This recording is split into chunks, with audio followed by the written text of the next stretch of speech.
మానవుడు మనుగడ సాగించడం కోసం పక్కవారి గూటిని లాక్కుంటూ జీవనం సాగిస్తూ ఉంటాడు. ఈ క్రమంలో చాలా రకాల జీవజాతులు అంతరించిపోయాయి. ఇప్పుడు వాటి జాబితాల్లో మరికొన్ని జంతు, పక్షి, వృక్ష జాతులు చేరుతున్నాయి.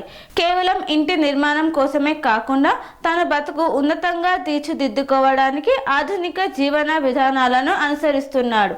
దీనివల్ల మనిషి జీవితం దుర్భరం అవ్వడమే కాకుండా భూమి మీదున్న చాలా రకాల జంతుజాలాలు అంతరించిపోయాయి. మనిషి సృష్టించే ఈ విధ్వంసం ప్రకృతి ప్రేమికులను ఎంతో బాధిస్తుంది. మనిషి అనేవాడు గ్రీనరీని ఎలా కాపాడుకోవాలి, అంతరించిపోతున్న జీవరాశులను ఎలా రక్షించుకోవాలి అనే విషయంపై ఇప్పటికీ దృష్టి సాధించడం లేదంటే పరిస్థితులు ఎలా ఉన్నాయో అర్థం చేసుకోవచ్చు. అయితే ఈ వీడియోలో ఉన్న వ్యక్తి చేస్తున్న పనికి మాత్రం అంతా హ్యాట్స్ ఆఫ్ చెప్పాల్సిందే. ఎందుకంటే అంతరించిపోతున్న జీవులను కాపాడడానికి తన వంతు కృషి చేస్తూ అందరి దృష్టిని ఆకర్షిస్తూ నలుగురికి ప్రేరణగా నిలుస్తున్నాడు.